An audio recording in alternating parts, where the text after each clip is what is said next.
Here's a summary of what is currently known about the devastating high-rise fire in Hong Kong as of the latest public reports.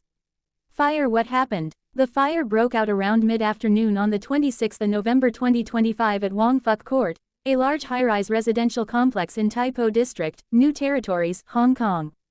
The buildings were undergoing renovations and were wrapped in bamboo scaffolding and green safety mesh at the time.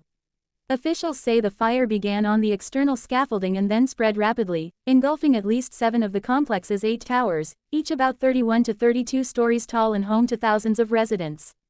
Strong winds and the flammable nature of the scaffolding and external materials helped the blaze spread quickly from building to building.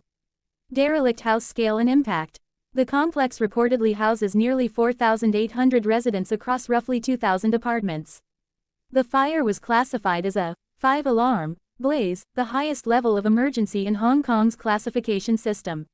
Over 760 first responders were dispatched, including nearly 800 firefighters, over 100 fire trucks and ambulances.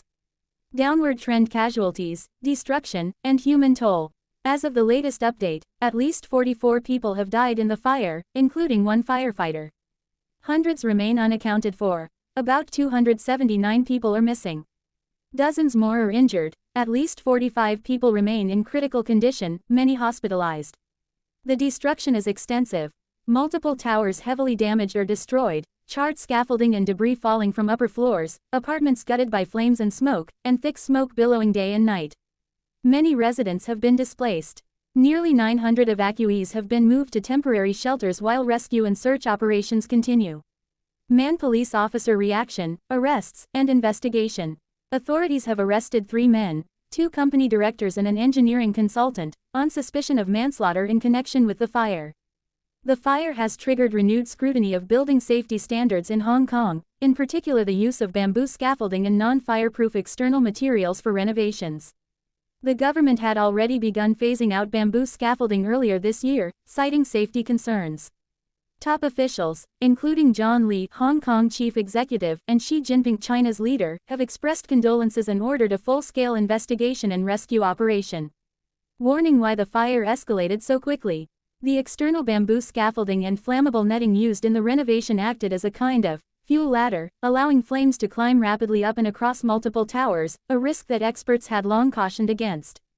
High population density and tightly packed towers made evacuations and rescue efforts extremely difficult.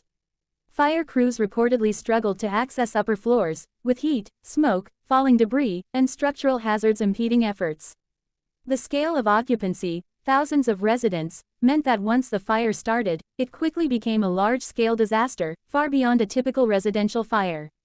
This fire seems to mark the worst residential building disaster in Hong Kong in decades, surpassing even the fatal 1996 blaze at the Garli building which killed 41 people. If you like, I can dig into first-hand accounts from survivors. Those often paint a more vivid picture of what it was like inside the towers.